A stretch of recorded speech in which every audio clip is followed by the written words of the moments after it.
revelasse no último tempo. Nisso exultais, embora no presente, por breve tempo, se necessário, sejais contristados por várias provações. Amém? Louvado seja Deus. Mantenha a sua Bíblia aberta, por gentileza. Nós vamos observar um pouco a respeito desta epístola, por meio da qual o apóstolo Pedro tende a aconselhar, a confortar, a fortalecer, a encorajar crentes que estão passando por dificuldades, por provações. O primeiro versículo desta carta, o apóstolo Pedro vai nos mostrar para quem esta carta está sendo destinada. E ele vai dizer que esta carta está sendo destinada aos eleitos, que são forasteiros da dispersão. Ou seja, esta carta foi destinada àqueles que fugiram de onde moravam, porém são eleitos por Deus. Verso 2 vai dizer que eles são eleitos segundo a presciência de Deus, que eles foram escolhidos por Deus segundo a sua presciência. Estes que se tornaram forasteiros, eles fugiram por causa do Evangelho, por causa da perseguição causada pelo Evangelho. E Pedro vai dizer que estes fugiram para o Ponto, para a Galácia, para a Capadócia, para a Ásia e para a Bitínia, na Ásia Menor, atual Turquia.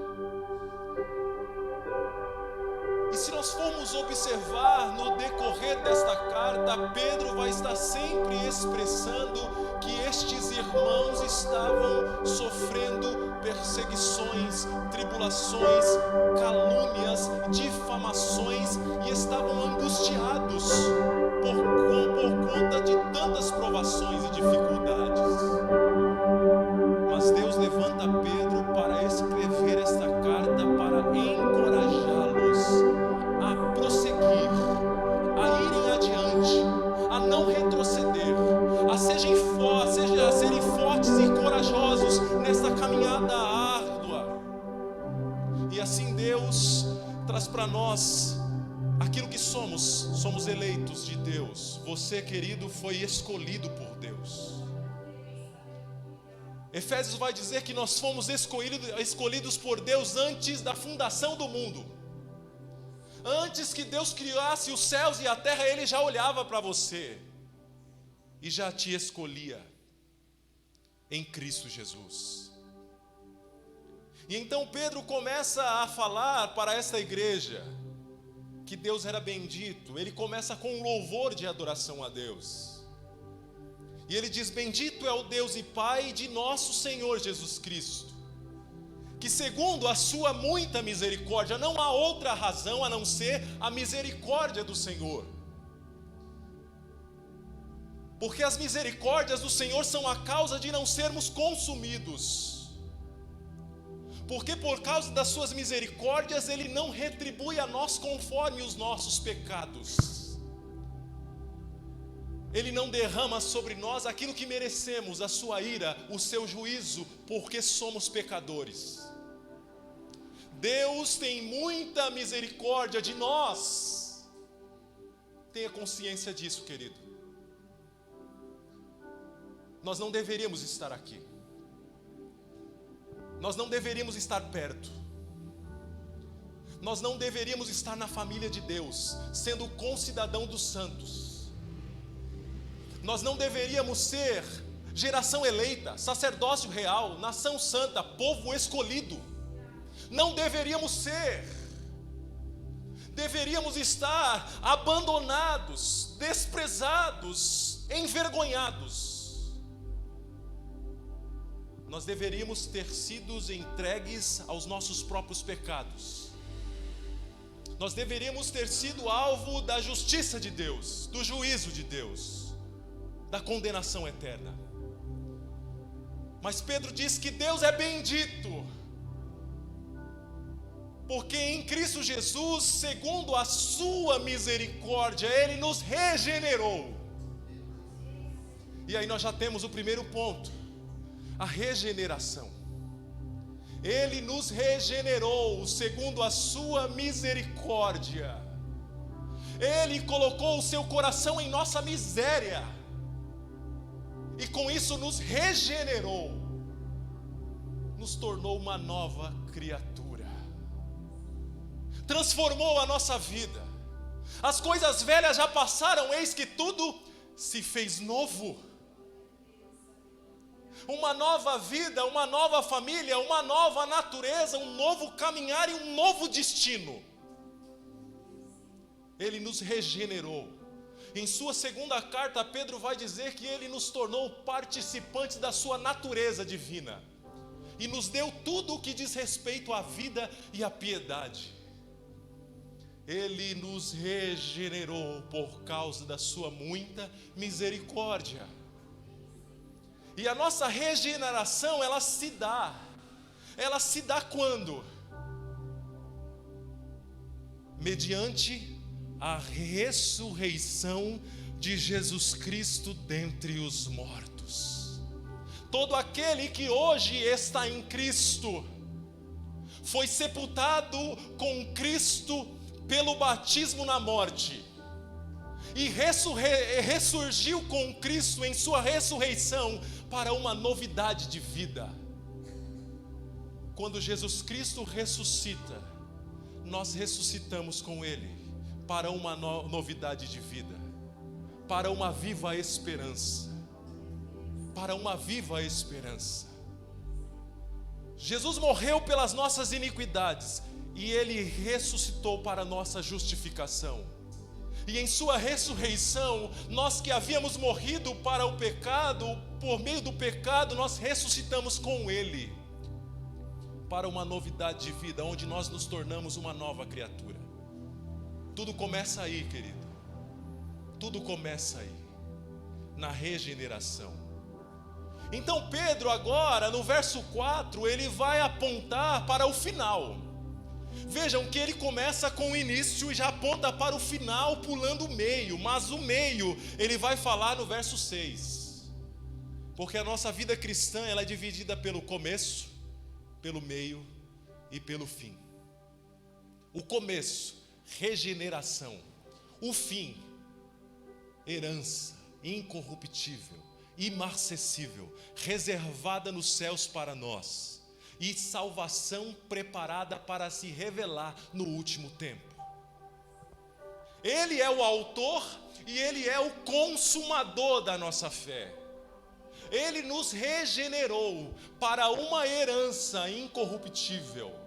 Então Pedro, para confortar, para consolar esses irmãos que estavam passando por muitas tribulações, ele começa dizendo: vocês, pelas muitas misericórdias do Senhor, foram regenerados mediante a ressurreição de Jesus Cristo dentre os mortos. Ele começa citando a sua regeneração.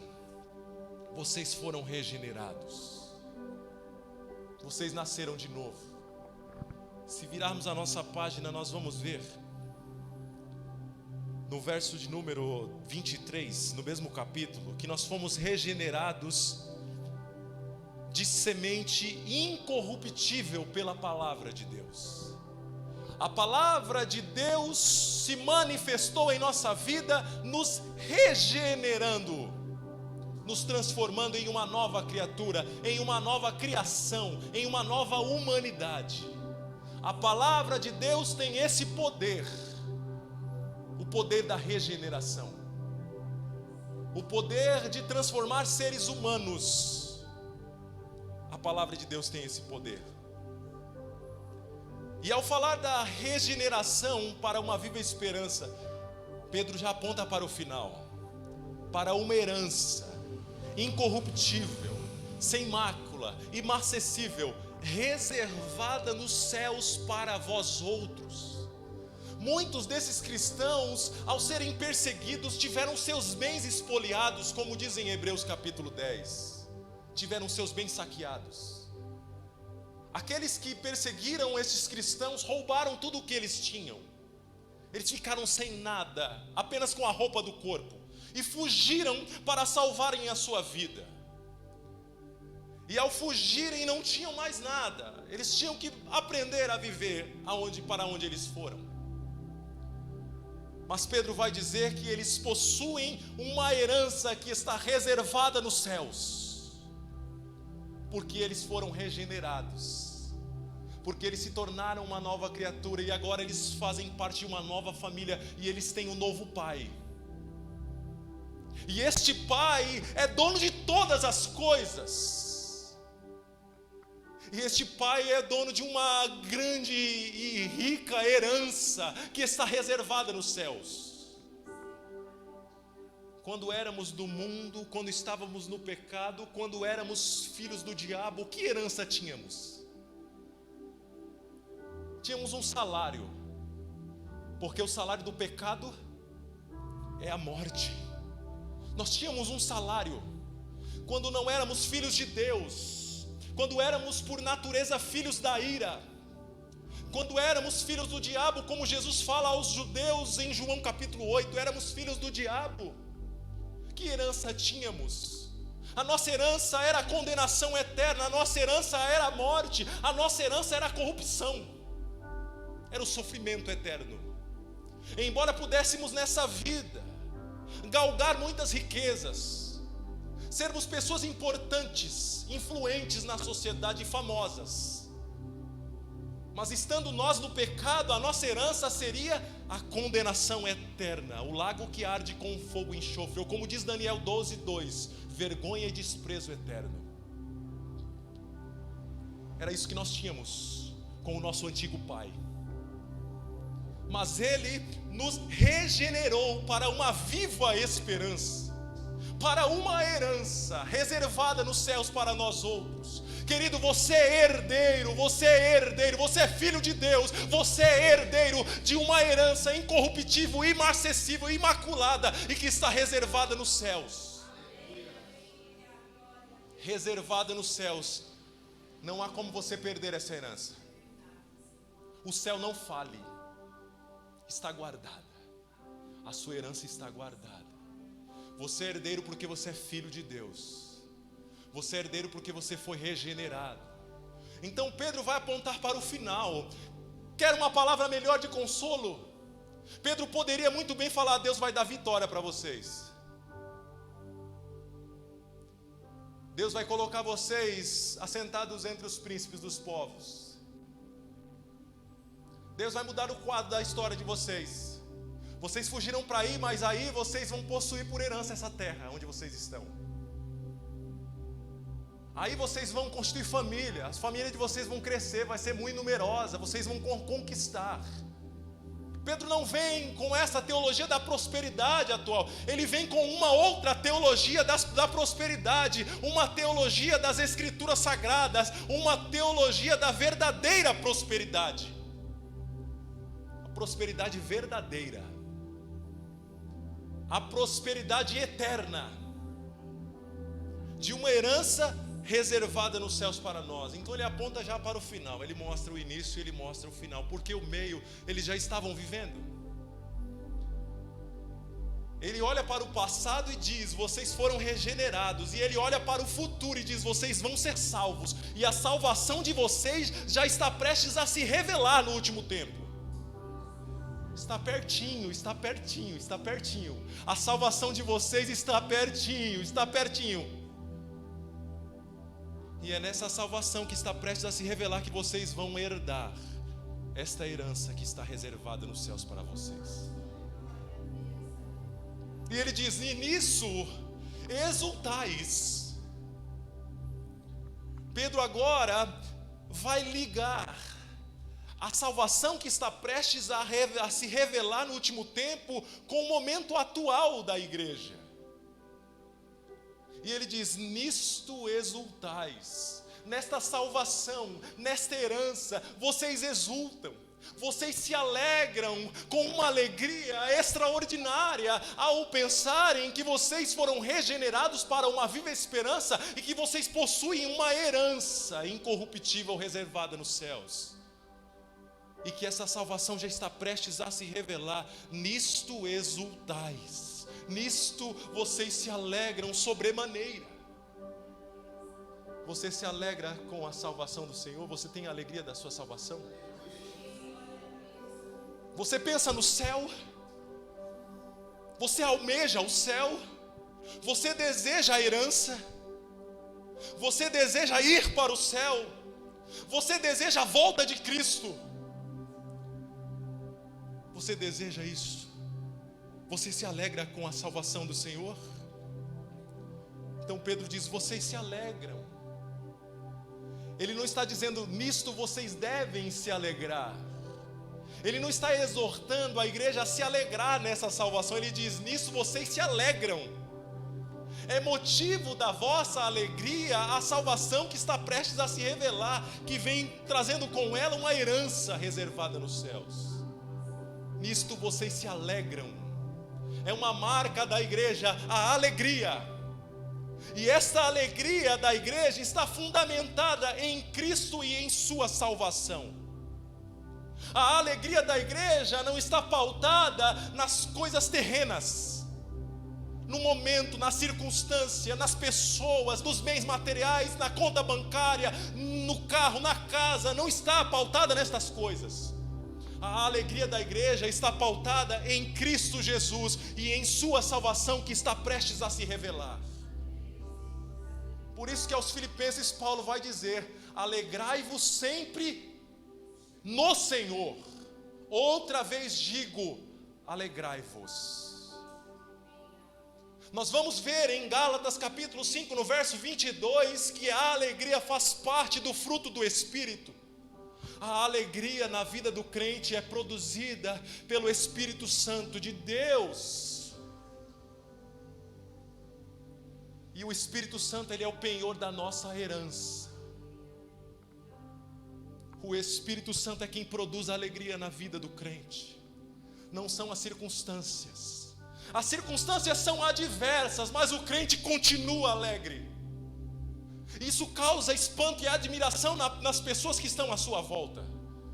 Porque as pessoas vão indagar: o que está acontecendo que essa pessoa ainda está alegre? Como ela ainda continua confiante? Como ela está em paz? Estando passando por essas circunstâncias, por essas dificuldades, como pode? As pessoas olham para nós e veem uma alegria que não está baseada nas coisas da terra.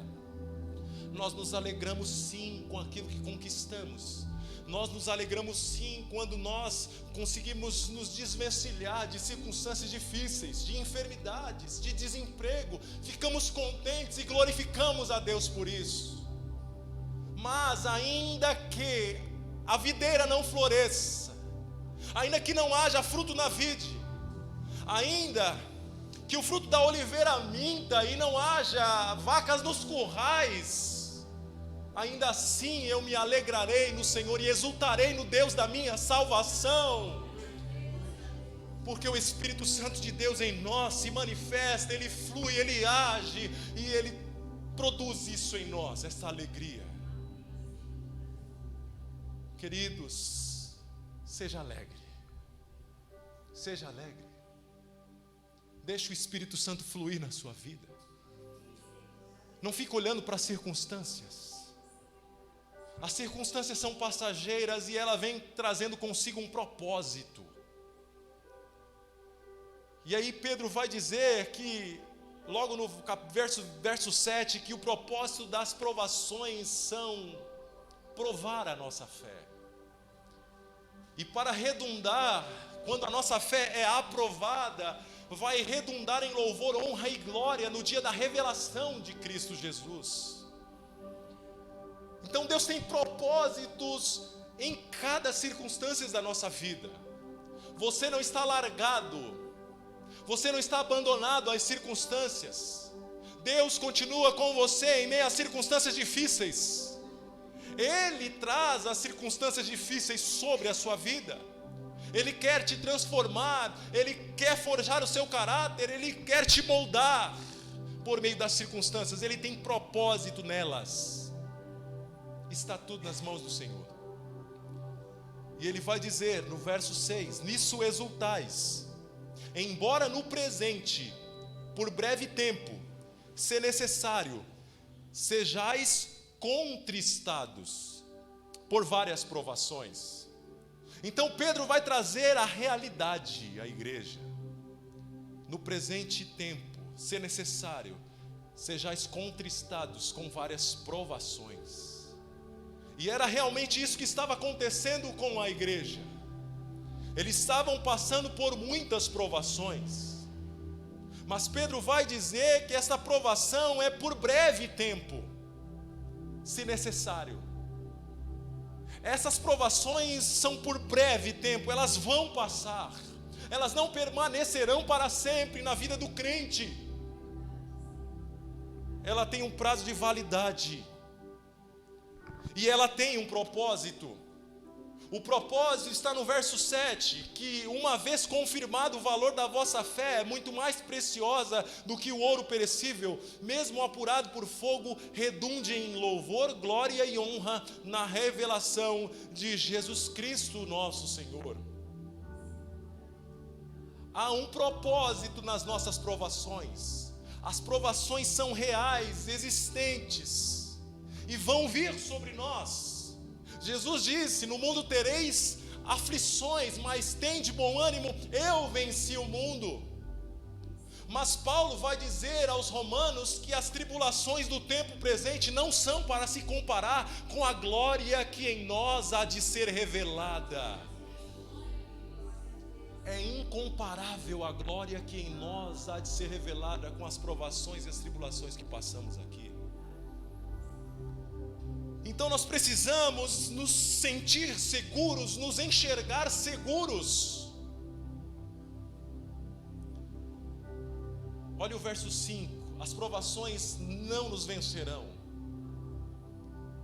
As provações não vão nos fazer retroceder e voltar atrás. As provações não nos impedirão de alcançar a nossa herança incorruptível. As provações não vão nos impedir de chegar até o fim. Verso 5 diz que nós somos guardados pelo poder de Deus por meio da fé. Você crê nisso? É por meio da fé que nós somos guardados mediante o poder de Deus. Como vou chegar até o fim? Como eu vou resistir, sendo eu tão fraco? Sendo eu tão incapaz? Como eu vou chegar até o fim? Como eu vou suportar essas aflições? Como eu vou suportar essas perseguições? São muitas coisas que poderiam estar passando pela mente destes crentes que estavam passando por tantas dificuldades. Estes crentes forasteiros, estes crentes dispersos que estavam em outros lugares, fugindo para não serem mortos. Talvez eles estivessem pensando: eu não vou suportar, eu vou ter que me render, eu vou ter que negar a Jesus por causa da minha vida. Será que não é melhor eu negar a Jesus e ficar vivo? Será que não é melhor eu negar a Jesus e permanecer em minha habitação com os meus bens, tendo toda a minha família à minha volta? Será que não é melhor eu negar a Jesus e continuar empregado? Quantas coisas devem ter passado pela mente desses crentes, que poderiam fazer com que eles retrocedessem na fé, negando a Jesus e apostatando. As opressões vinham sobre eles para fazerem eles negarem a Jesus. Não negue a Jesus, querido. Não negue a sua fé. Não negue a sua identidade. Não negue a sua regeneração. Não negue a sua paternidade. Não negue a família a qual você pertence. Não negue. Não negue. Não negue a sua igreja. Não negue, não ofenda, não traia ao Senhor. O Espírito Santo que em nós habita tem ciúmes. Não negue. Prossiga. Deus vai te dar condições para chegar até o fim. Ele diz que nós somos guardados pelo poder de Deus. Há quem seja mais forte do que Deus. há quem seja como Deus. Jesus vai falar que nós somos ovelhas do seu rebanho. E que nenhuma ovelha deste rebanho pode ser arrebatada pelo ladrão, salteador, ou pelo lobo, ou pelo leão, ou pelo urso. Porque o meu Pai que está nos céus é quem os guarda. E Jesus vai dizer que não há quem seja mais forte do que o meu Pai que está nos céus. Ele é quem te guarda. Ele é quem te guarda. Quem te guarda não tosqueneja e não dorme. Não temas, diz o Senhor, porque eu sou contigo. Não tenha medo, não tenha medo. Ele é quem te guarda. Ele é quem livra a sua alma do mal. Ele é quem te livra de ser peneirado como o trigo. É Ele quem intercede por nós, porque Ele conhece a nossa estrutura e Ele não nos deixará ser tentados além daquilo que suportamos. Você está nas mãos de quem? Você está nas mãos de Deus. Você está sendo guardado pelo poder de Deus. Ele é o onipotente, todo poder pertence a Ele, e nós estamos guardados por Ele, com o fim de alcançarmos esta salvação que está prestes a se revelar. Então, queridos, para finalizar, é uma palavra de encorajamento sobre a sua vida. Não há nada mais importante na Bíblia do que estas promessas. Não há nada. Não há nada mais importante para acontecer na nossa vida do que a regeneração. O que você está esperando da parte de Deus na sua vida? Você já foi regenerado? Você já nasceu de novo? Você já é nova criatura? Você já se converteu? Você já recebeu a Jesus Cristo como Senhor e Salvador da sua vida? Deus já te transformou? Esta é a coisa mais importante que pode acontecer na vida do ser humano na face da terra. Não há nada que seja mais valioso para acontecer na vida do ser humano do que a regeneração, do que ele se tornar uma nova criação, uma nova humanidade em Cristo Jesus. Não há nada mais importante para acontecer. E não há outra luta maior do que essa na vida da igreja, a não ser pregar a palavra de Deus para que estas pessoas sejam regeneradas pelo poder da palavra de Deus, que é incorruptível. A missão da igreja é pregar o Evangelho, porque o Evangelho é o poder de Deus para a salvação de todo aquele que crê. O Evangelho é o poder de Deus para a regeneração de todo aquele que crê. Então não há nada mais importante na nossa vida do que a regeneração, do que a conversão, do que o arrependimento que vem junto. Não há nada mais importante. Se você vive isso, se você recebeu isso, se você se tornou uma nova criatura, se alegre na presença de Deus. Isso se deu por causa da misericórdia do Senhor, pela ressurreição de Jesus Cristo dentre os mortos. E na sequência, nós já vamos ver que aquele que é regenerado, ele passa a possuir uma herança que está reservada nos céus. Aquele que foi regenerado, ele aguarda e é guardado e é protegido pelo poder de Deus para a salvação que está prestes a se revelar no último tempo. Então aquele que é regenerado, ele já tem em vista, ou deve ter em vista, a sua herança, por fazer parte agora da família de Deus, e de por ter Deus como seu Pai. No meio disso tudo, nós vamos ver as provações que possuem um propósito. Tiago vai dizer que os propósitos das provações é produzir em nós perseverança. E é por meio desta perseverança que nós vamos perseverar até o fim, para sermos salvos. Então a nossa provação vai produzir benefícios em nossa vida, e vai provar que a nossa fé é verdadeira. E naquele dia que Jesus Cristo, rompendo os céus, voltar, o nome dele vai ser glorificado em nossa vida, por causa da nossa fé que foi provada e revelada que é verdadeira. Então, queridos, não esmureçam, não esmureçam, sigam confiantes, exultem, alegrem-se no Senhor e na sua salvação. Um dia Davi perdeu a alegria da sua salvação, quem se lembra? Davi sabia, eu continuo salvo,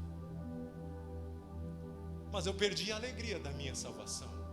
Ele não diz: Senhor, torna-me a dar a salvação, porque a salvação ele possuía. Ele diz: Senhor, torna-me a dar a alegria da sua salvação. Ele havia perdido a alegria.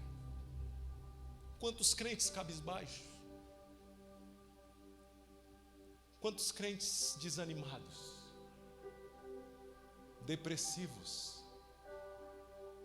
sem motivação, sem entusiasmo para vir um culto como esse, abençoado. Eu estava trabalhando e lembrei do culto, aí começou a dar ansiedade já. Que bênção! Isso é expectativa, isso é anseio, é desejo de estar com a igreja do Senhor, adorando a Deus e sentindo a sua presença no meio do seu povo. Nós não podemos perder a alegria da salvação, não podemos perder o entusiasmo de servir a Deus, não podemos. E se um dia perdermos, temos que ter a consciência de que o que nos faz perder a alegria da salvação é o pecado.